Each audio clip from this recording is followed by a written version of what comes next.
Hello all, good morning, welcome to our channel మన star. So ఇప్పుడే నేనైతే game changer first half చూడడం జరిగింది. సో సింపుల్గా ఒక 1-2 మినిట్స్లోనే మీకు ఫస్ట్ హాఫ్ ఎలా అనిపించిందో షేర్ చేసుకుందాం అనేది ఈ వీడియో చేయడం జరుగుతుంది. So first of all, cinema start అయినప్పటి నుంచి ఎప్పుడు కూడా శంకర్ గారి టైటిల్ ఎంత ఇంట్రెస్టింగ్గా ఉంటుందని మనందరూ కూడా ఎదురు చూస్తూ ఉంటాం. అండ్ అలాంటి ఒక ఇంట్రెస్టింగ్ టైటిల్తోనే మనకైతే గేమ్ చేంజర్ స్టార్ట్ అవ్వడం జరుగుతుంది. అండ్ ఆఫ్టర్ దట్ ప్రతి ఒక్క క్యారెక్టర్ని ఇంట్రడ్యూస్ చేసుకుంటూ సినిమాలో అయితే మనకి ట్రావెల్ చేయడం జరుగుతుంది. అండ్ మెయిన్గా రామ్ చరణ్ గారి ఇంట్రడక్షన్ అయితే నెక్స్ట్ లెవెల్ బ్యాంగర్లో ఉంటుంది. ఆడియన్స్గా రామ్ చరణ్ గారి ఫ్యాన్స్ అందరూ కూడా చాలా బాగా ఎంజాయ్ చేస్తారు. ఎందుకంటే అలాంటి ఒక ఇంట్రెస్టింగ్ ఒక మంచి ఇంట్రడక్షన్ అయితే శంకర్ గారు రామ్ చరణ్ గారు ప్లాన్ చేశారు. అండ్ అదే కాకుండా ఆ తర్వాత ఇంట్రడక్షన్ క్యారెక్టర్స్ చేసేసిన తర్వాత అండ్ ఆ క్యారెక్టర్ బ్యాక్ స్టోరీ కూడా సింపుల్గా మనకైతే చెప్పడం జరుగుతుంటుంది. అండ్ రామ్ నందన్గా ఐఏఎస్ జర్నీ, అంటే ఆయన ఐఏఎస్ జర్నీ కానీ, లేకపోతే అలాగే కియారా అద్వానీతో ఉన్న లవ్ స్టోరీ కానీ, ఆయన కాలేజ్ లైఫ్ కానీ, సో ఆ కాలేజ్ లైఫ్కి మళ్ళీ ఐఏఎస్కి ఉన్న ట్రాన్సిషన్స్, అవుట్ లుక్లో కానీ, లేకపోతే అవుట్ఫిట్స్లో కానీ, ఇవన్నింటిని కూడా చాలా చక్కగా మనకైతే స్క్రీన్ మీదకి తీసుకురావడం జరిగింది.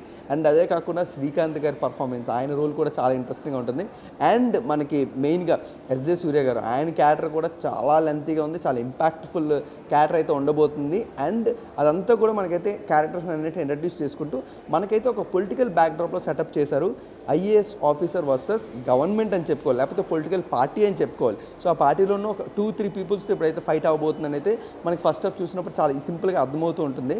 అండ్ అదే కాకుండా లాస్ట్ 30 మినిట్స్లోనే అంజలి గారి క్యారెక్టర్ ఇంట్రడ్యూస్ అవుతుందబ్బ. అంటే అసలు ఈమె అంజలి అని గుర్తుపడడానికి మనకు 5 మినిట్స్ పడుతుంది. ఎందుకంటే అలాంటి ఒక క్యారెక్టర్లో ఆమె అయితే కనబడతారు. అండ్ మీరందరూ కూడా సర్ప్రైజ్ అవుతారు అంజలి గారిని అలాంటి క్యారెక్టర్లో చూసి. అండ్ అదే కాకుండా లాస్ట్ 5 మినిట్స్లో ఇంటర్వల్ బ్యాంగర్ అంటారు కదా, అదైతే శంకర్ గారు నెక్స్ట్ లెవెల్లో ప్లాన్ చేశారు.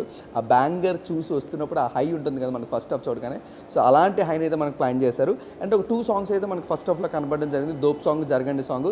దిల్ రాజు గారు ఫస్ట్ నుంచి చెప్తున్నట్టే మనకు ఆన్ స్క్రీన్ మీద ఈ సాంగ్స్ అయితే చాలా గ్రాండియర్ విజువల్స్తో మనకైతే కనబడడం జరుగుతుంది. మీరు అందరూ కూడా ఎంజాయ్ చేస్తారు. అండ్ అలాగే ఎస్ఎస్ తమన్ గారి బ్యాక్గ్రౌండ్ మ్యూజిక్ కూడా నెక్స్ట్ లెవెల్ ఉంది. సో మీరు కూడా ఆ బ్యాక్గ్రౌండ్ మ్యూజిక్ చాలా బాగా ఎంజాయ్ చేస్తారు. సీన్స్ని కూడా చాలా బాగా ఎలివేట్ చేసింది. అండ్ అలాగే డైలాగ్స్ కూడా చాలా ఇంపాక్ట్ఫుల్గా ఉన్నది.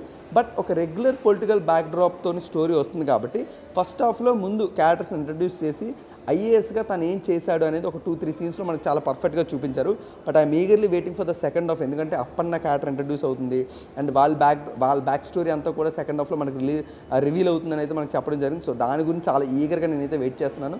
సో మనకి ఇంకేమాత్రం ఆలస్యం చేయకుండా సెకండ్ హాఫ్ చూసిన తర్వాత ఒక ఫుల్ రివ్యూతో మళ్ళీ మనం అందరం కలుసుకుందాం. బట్ ఫస్ట్ హాఫ్ గురించి డీటెయిల్గా మనం అయితే చెప్పడం జరిగింది.